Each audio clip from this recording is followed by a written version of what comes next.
As DEI initiatives have expanded to include more of a focus on neurodivergence, we've learned more about what it means to be neurodivergent in the workplace. Examples include ADHD, autism spectrum disorder, or dyslexia. But from an inclusion standpoint, challenges remain for neurodivergent and neurotypical professionals alike. This week, I talked with Dr. Matt Zakreski, a clinical psychologist who specializes in working with neurodivergent children. Here, we talk about how we can all benefit from showing greater curiosity and communicating more openly with one another. Whether you are neurodivergent or you're neurotypical and want to better support neurodivergent folks around you, this conversation will help you think differently about how we can create more inclusive workplaces for everyone. Thank you so much, as always, for listening. Welcome to the Impostor Syndrome Files. My name is Kim Meninger, and as an executive coach and former high-tech leader, my personal mission is to help professionals overcome imposter syndrome so that you can advance your career with confidence. Each week, I interview a new guest who brings a powerful perspective to this conversation, including personal stories, best practices, and new insights. The more we talk about this issue, the more we destigmatize imposter syndrome, recognize that we're not alone, and empower ourselves to access the tools and resources that can help us and those around us. Thank you so much for listening and for sharing with others you think would benefit from this conversation.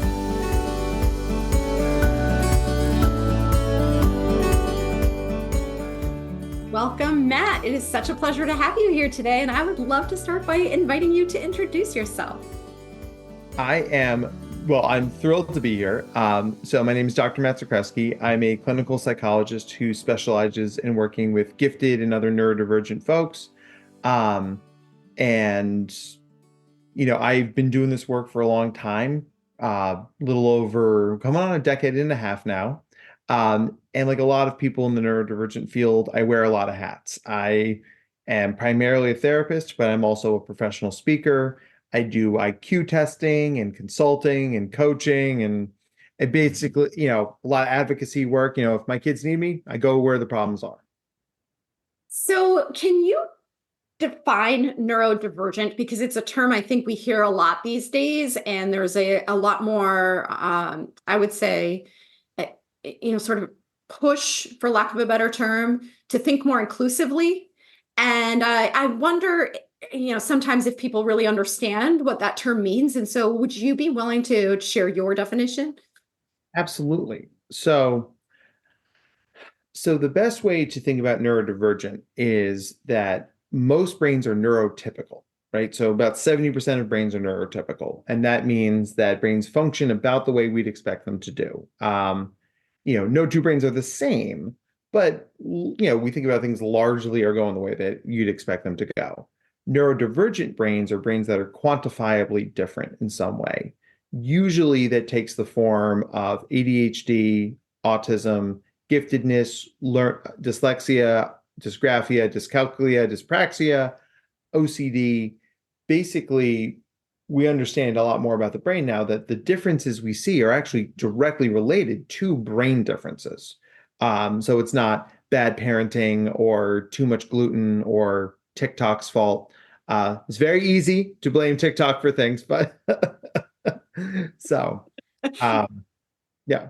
So some people use neurodivergent as a synonym for autism.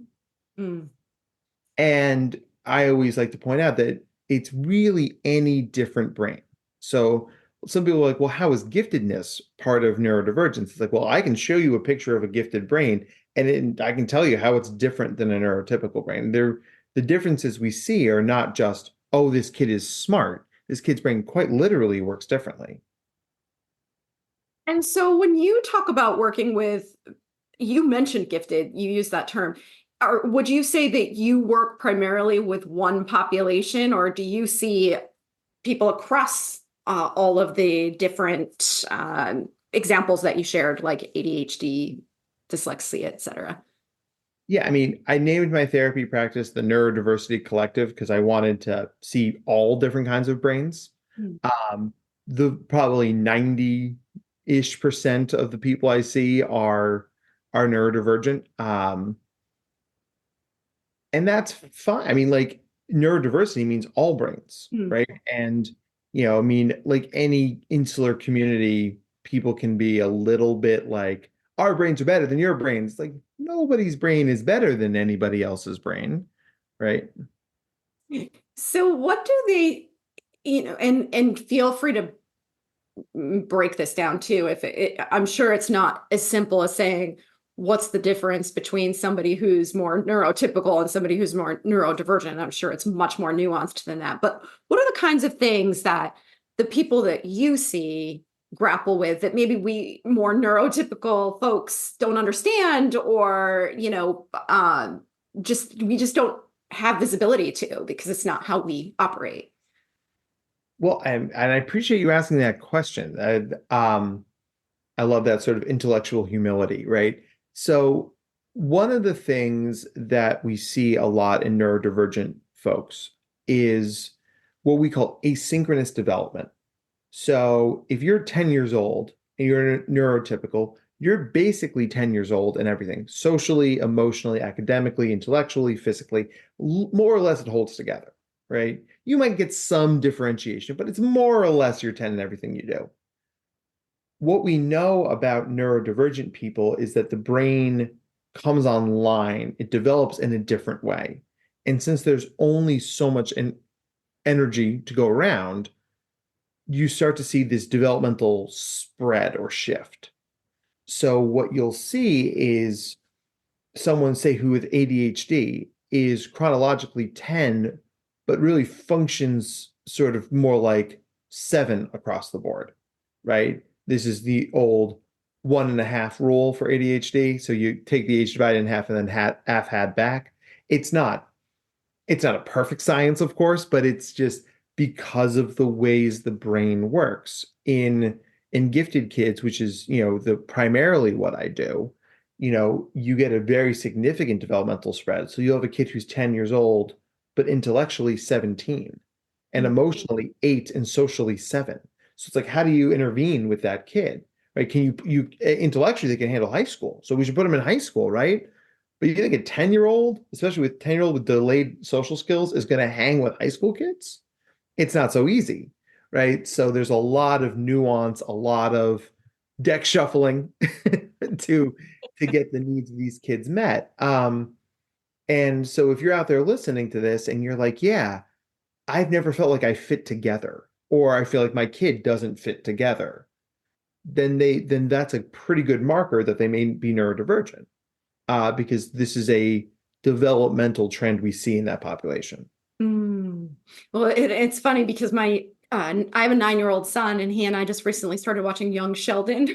Hey, So when you're talking about the kid who's intellectually at 17, but social skills are delayed, I'm immediately thinking about that show, and I think it's interesting that we have more characters in entertainment and just more access. But I wonder, are you familiar with the show, and does it accurately capture, or obviously we make caricatures out of characters, but the thing that warms my heart about Young Sheldon is that I think it's actually a much more nuanced portrait of a profoundly gifted kid than Big Bang Theory was ever about a gifted adult. Hmm. Um, I like there are moments in Young Sheldon where I'm like, that's what I see with my clients. That's sort of those like heartbreaking moments where he's like, I know I'm different, but I can't be any other way than I am.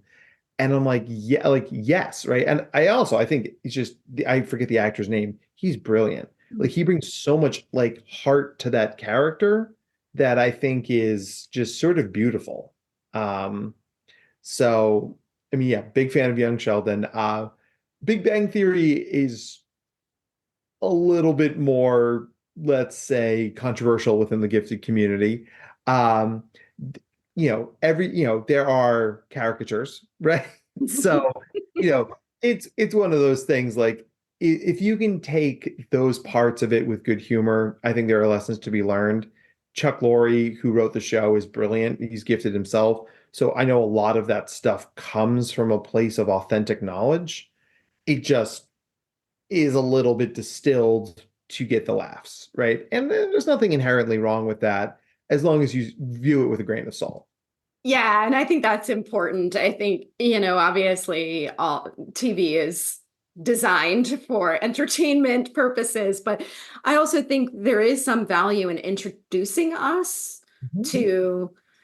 to things that we might not recognize or encounter in our own worlds. And so, one of the things that I think about too is when you talk about social skills, one of the things I see from people who are perhaps more neurotypical is they have a hard time with people who are neurodivergent and not as, their social skills aren't the same as theirs. And so, especially if you're highly sensitive to emotional cues and you're always one of those people who reads the room and assumes that everyone's thinking about you when they're not, right? That it can create a conflict because we make assumptions about the way someone is behaving that really are not an accurate reflection of what the other person is thinking. And so I wonder if you have thoughts on how, and this is a big question, but how do neurotypical people better understand and not take personally some of the behaviors that they experience in neurodivergent people when it comes to social skills? That is sort of at the heart of what I do, right? So this is a funny story. It's a very podcasty sort of story. So, I'm a neurodivergent person myself. I'm gifted in ADHD. So like this is the world I live in. But there are different kinds of intelligence, right? And I would argue that I'm probably pretty socially gifted. Like I get people. I have always gotten people.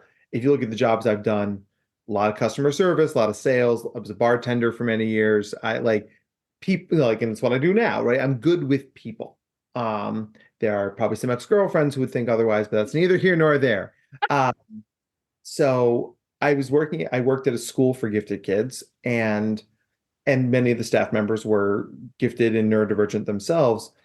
And I was accepted to a conference, and one of my colleagues was also accepted to that conference, and she was asking me if I was planning on going. I'm like, oh yeah, I love Chicago. It's going to be a great place. I'm looking forward to going. She's like, great. Do you want to share a hotel room?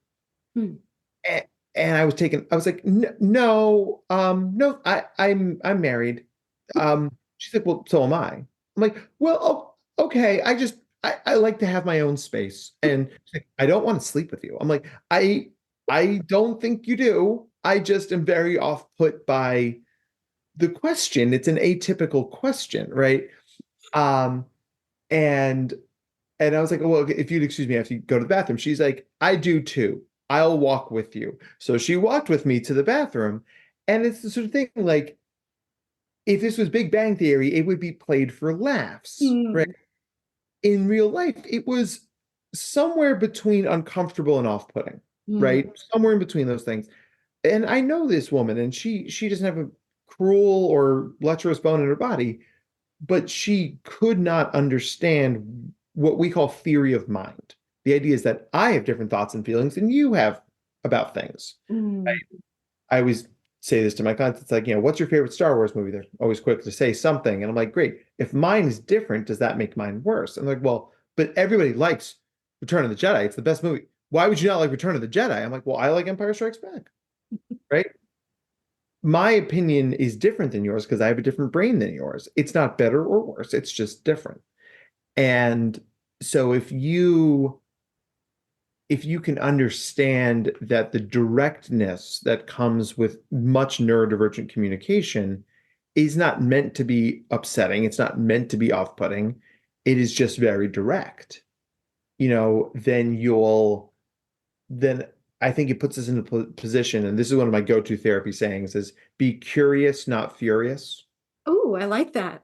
Oh yeah, and I'm gonna put it on bumper sticker. It's gonna be great, right? But I mean, that's the thing. Like, if somebody comes up to you and it's like, "Excuse me, are you done with that?" Like, you might be like, "Dude, don't talk to me that way. Screw you." It's like, okay, hold on. Let's be curious about that. Why is this person saying this to me this way in this moment? Hmm. 99% of the time, there's a reason. And a lot of neurodivergent people say it's like we don't have the time for social artifice, right? It's just you just get the thing done. And there's a middle ground, I think. I lived with actually, well, you're from Massachusetts. I lived with my grandparents for a while in Walpole. Where the big prison is. Yes, that's yeah, it's my hometown. Um, and I lived with my grandparents for a while I was waiting for my apartment to be ready. And so I was trying to pitch in around the house and help out. And one day my grandmother, who's very neurotypical, said to me, she's like, "It's not supposed to rain later." And I'm like, "Great, cool." And then I continued to drink my coffee and read my paper. And later on, my mom called me. She's like, "Hey, Nana's upset." I'm like, "What's Nana upset about?" She goes, "Well, she wanted you to take in the laundry and you didn't do it." I'm like, "She never asked me to." And then it clicked.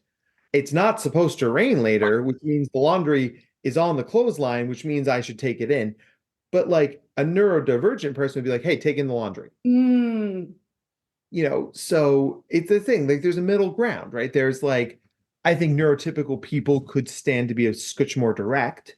I think neurodivergent people could stand to be a scotch more soft, let's say, right?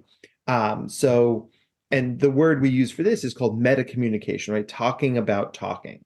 Because if I'm neurodivergent, I'm like, listen, this is not a conversation I'm comfortable with. I'm going to try and cue this up to you in a way that you understand it, right? My one of my colleagues is a very high level computer science guy. He's brilliant at it. And he often will say, he's like, "Listen, I'm going to sound like a jerk by saying this to you, and I don't mean to." That's his meta communication because he doesn't know how to say it softly. He can only say it directly, but he uses the words to sort of blunt the impact of it. So, Well, I think that's really interesting because I often recommend people, even very just neurotypical, whether someone's neurodivergent or not, engage in that meta communication in the workplace because we do make assumptions about each other. And sometimes people are just having a bad day. And sometimes they just value different things than we do, right? And so I think it is always helpful to be able to talk about how we talk to each other. And so I wonder if that is something that you recommend to people you work with, to let people know that they think differently. Like, how much do you think we should be revealing about our neurodivergence in the workplace, if that is the case, right? Is that something you feel would be beneficial to share? Is it something that you think is risky to share? it's riskier than I want it to be. For a lot of people,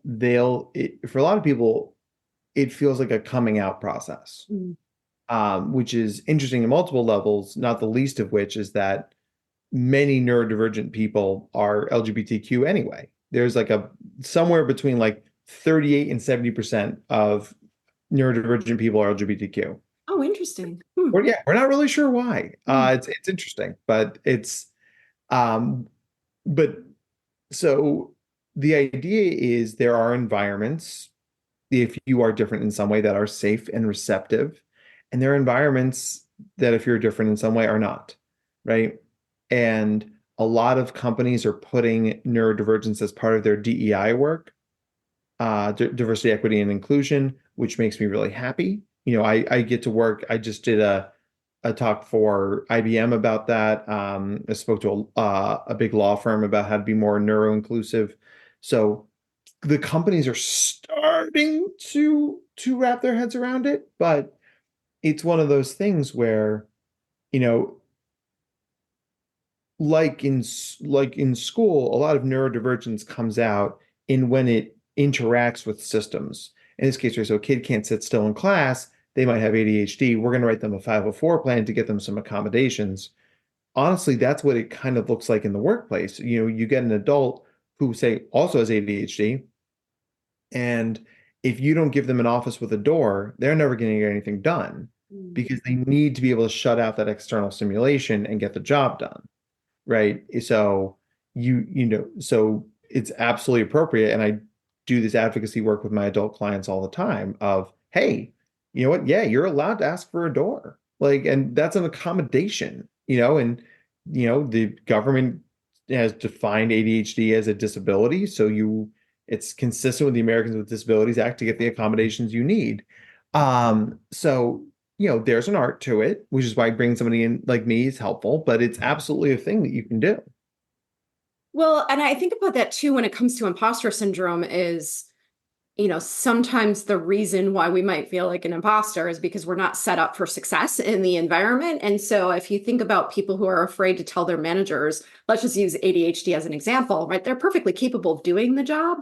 But if they're afraid of having the conversation with their manager to say, I can do this job, I just have to do it differently than my peers, right? Then there's going to be that constant sense of self-doubt that I'm going to do it wrong, right? Because it's not the way that I do my best work. Yeah. And I was, so I was in travel sales for a while, and being an ADHD person in a sales job is in many ways good. You're playing to your strengths, right? It's a lot of simulation, a lot of moving quickly, thinking on your feet.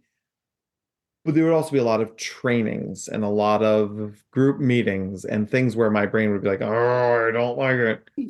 And I would deal with that by taking a lot of micro breaks, right? So take like a 5 minute, read something on ESPN, and then go back to my job. And my manager was like, what are you doing? You can't keep reading ESPN at work. I'm like, honestly, it's making me a more effective employee. And if I get a phone call during that reading about like whatever's happening to the Red Sox, I'm going to put that away and take the phone call. I just need to scratch that itch, right? It's, and I point out to him because, he smokes cigarettes. I was like, it's not unlike a cigarette break, but you get to walk downstairs, go outside, go to the smoke park, hang out there for 10 minutes, and then come back inside. I'm just reading about college baseball or something like that. So it's totally a reasonable thing to ask for. But to your point, right, the number one thing that sort of creates the scene for imposter syndrome is feeling different from your environment. And that can be something that's explicit, right? You're the only person in a wheelchair in your office. Or it can be something implicit. I'm neurodivergent and I don't think anybody knows I am. But everybody else here gets the boss is here, so you should look nice and work harder. And no one ever told me that. Why did no one ever tell me that? Right.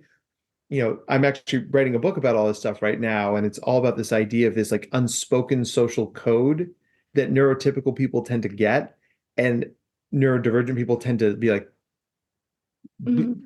if there are rules, you should write them down and tell them to me, please.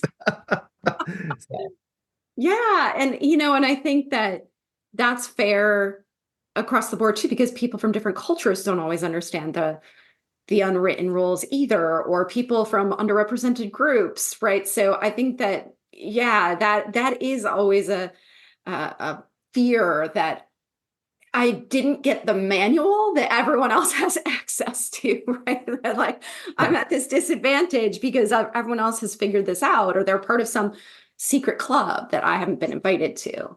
Oh my God, right? It's like, why didn't you invite me to Secret Club? Like, I'm a theater kid. So I was like, was there a rehearsal? Was there a meeting? Like, my message get lost in the mail? Like, and we talked about social asynchrony before, right? So where this really seems to rear its ugly head for most kids is middle school. Because chronologically, you're 13 and you've hit puberty and you look like you've hit puberty. But socially, you're still 10. Mm. So it's like, why are boy-girl parties important?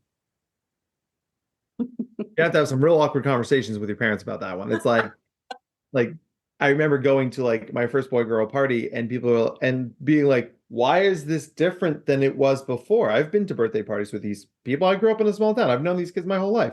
Like, but it's different now. Like, why? Someone tell me. Like, I get that you think it's different. I don't know why that's connected, right? So I mean, people who are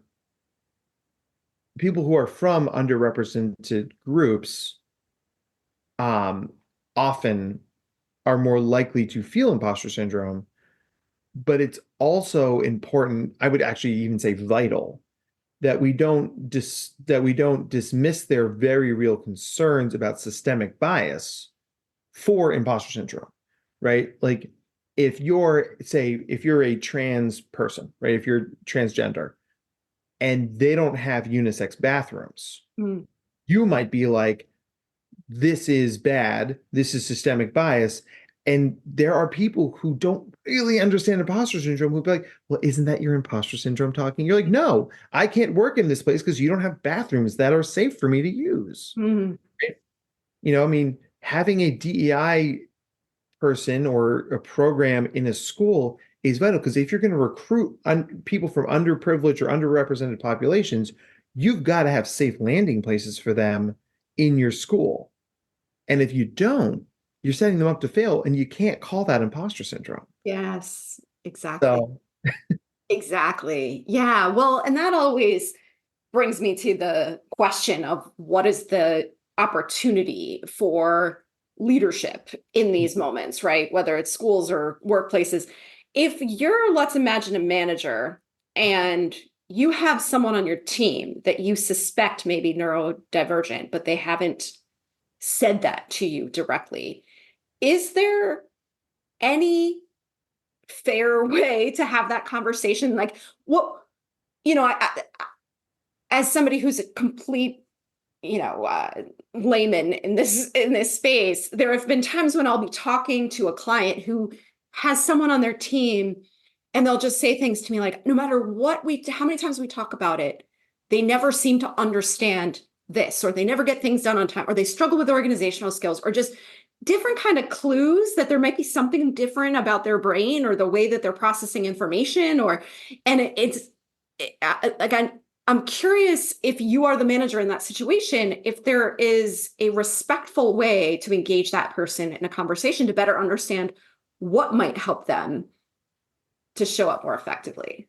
yeah. I mean, it's a very challenging conversation. There's a lot of nuance to it because you're essentially asking somebody to reveal personal medical information, right? If I'm walking around and I'm on crutches, that's very visible. If I have an insulin pump on my arm, I can hide it with my shirt. And Mm. I don't have to tell you that. There are reasons that I should, right? But this is where truth telling or information sharing is a bidirectional process. It's a two-way street. Because ultimately, what that turns into is you've got to create, as a manager, you've got to create an environment where people feel safe to share, right? That is my primary job as a therapist. Like, I have to create an environment where people can tell me the good, the bad, and the ugly, right? And and then the person, if they feel comfortable to share, needs to have the words and the tools to get there. So, I mean, there I have a colleague who is a pretty high-powered attorney. You know, they're brilliant, they're great. Thank God they have paralegals because they'd never get their paperwork in on time because they're very ADHD, right? They're a great trial attorney, phenomenal in front of a group, right? But filing motions, not so much. But this law firm, which is very prestigious, that has all sorts of names, would not be very friendly to that revelation, right? So they take their meds, they keep their head down, they use their paralegals, right? And as I mean, we're East Coasters, right? We're pragmatic by nature, right? It's like whatever it works, get the job done. And that's where she's coming from, and I honor that, I respect that, I'm here for it. So, um, that's to me makes a lot of sense.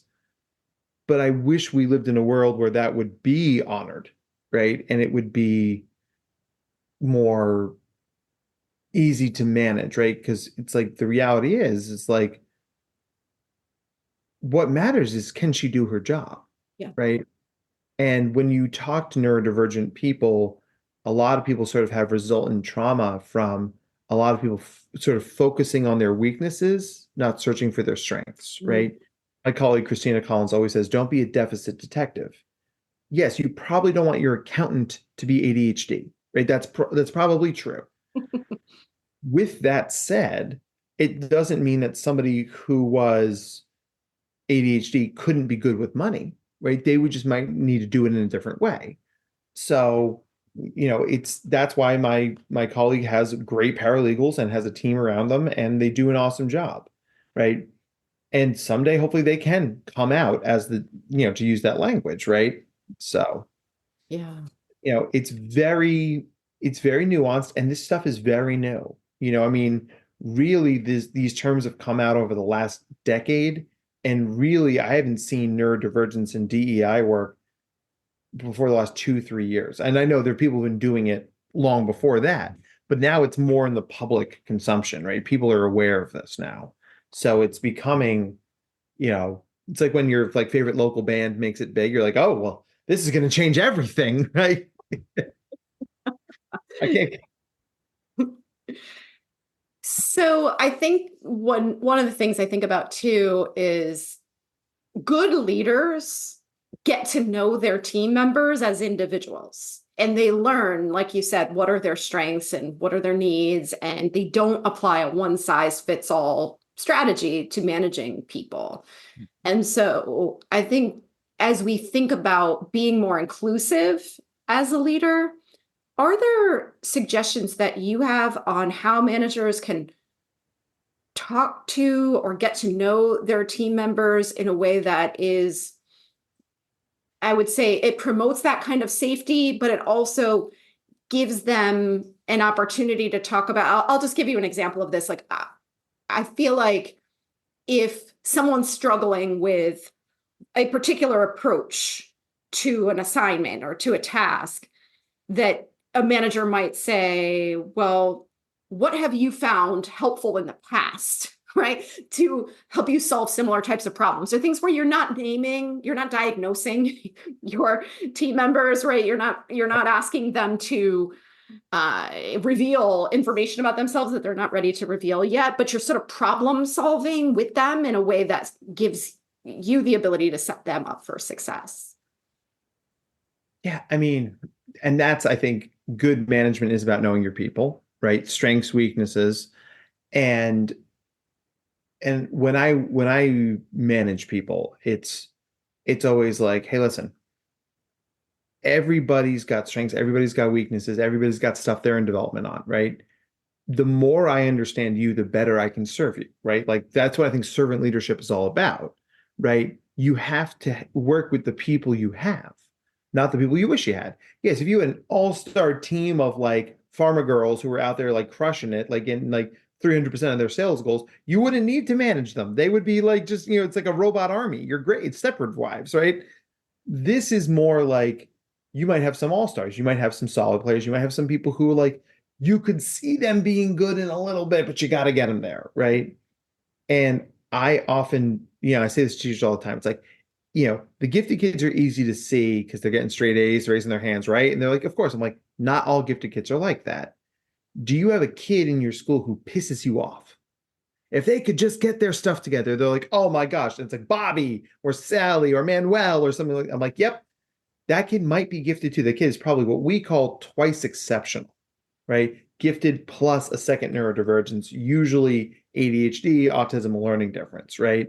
So, so it's when you reframe it like that for schools, it's like, oh, the reason this kid is pissing me off is their brain allows them to do some parts of this, but not all parts of this.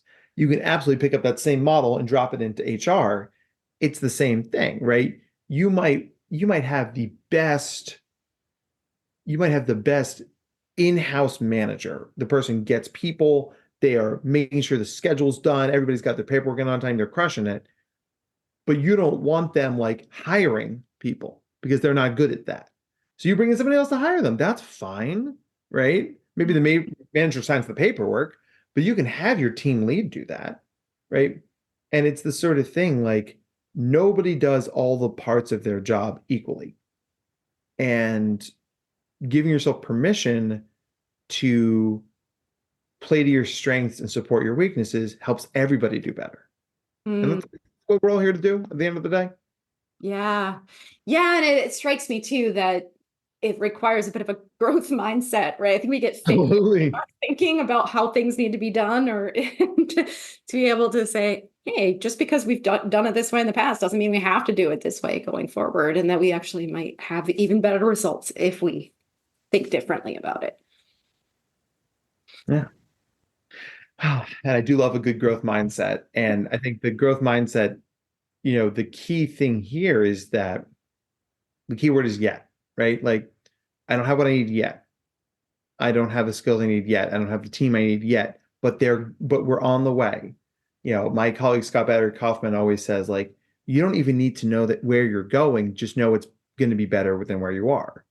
Because I think a lot of people are like, I need a destination, I need a goal. But like, think about it as like a parent. Like, there's no max level parenting. You're a parent level 100, you win, right? It doesn't work that way. We all grow and change and evolve as we go, right? And weirdly, I have a lot of imposter syndrome as a dad, in part because I'm a child psychologist. People are like, well, you should know what you're doing. I'm like, none of us know what we're doing.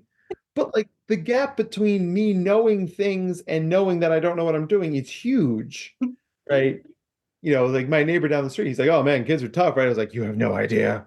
Not because he has no idea, but because I have the burden of knowledge, right?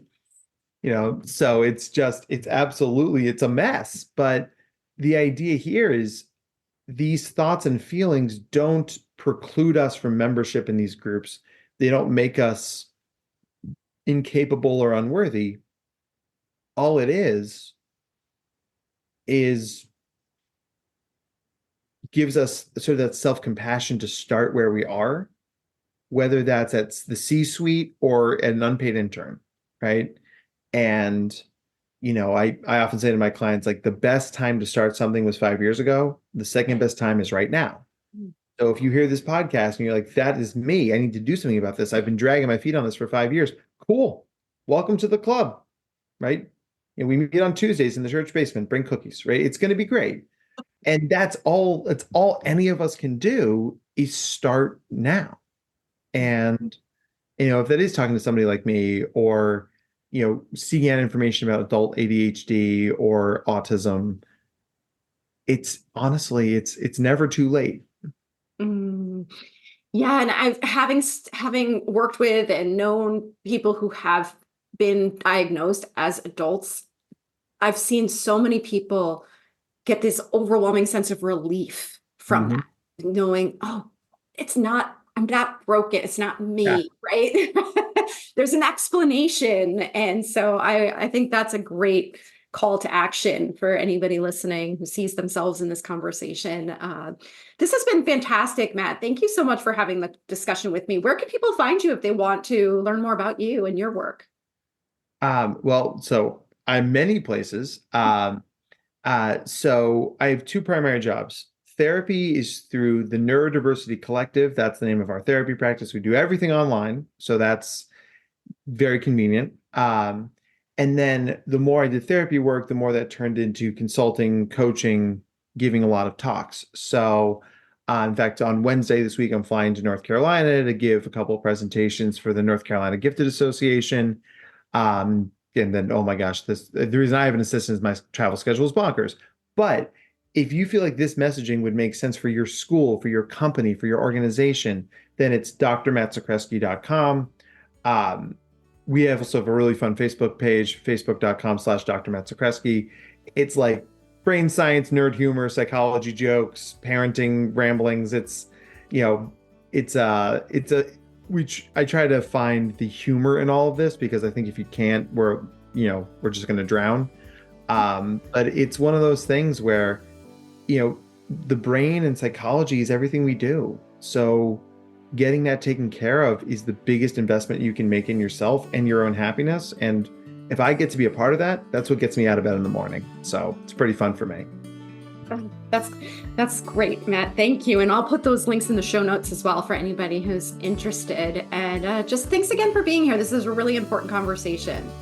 Oh, thank you for having me. And if there's ever we need to do this again and talk more, I'd love to come back. You're very easy to talk to. Oh, thank you.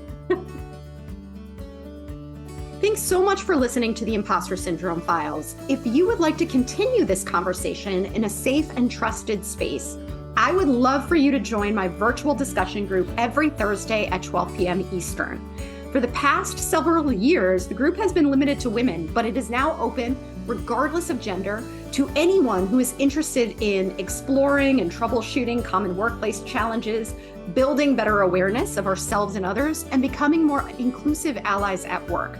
Check out the show notes for more info on how to find us, and please join us next week for another episode of the Impostor Syndrome Files.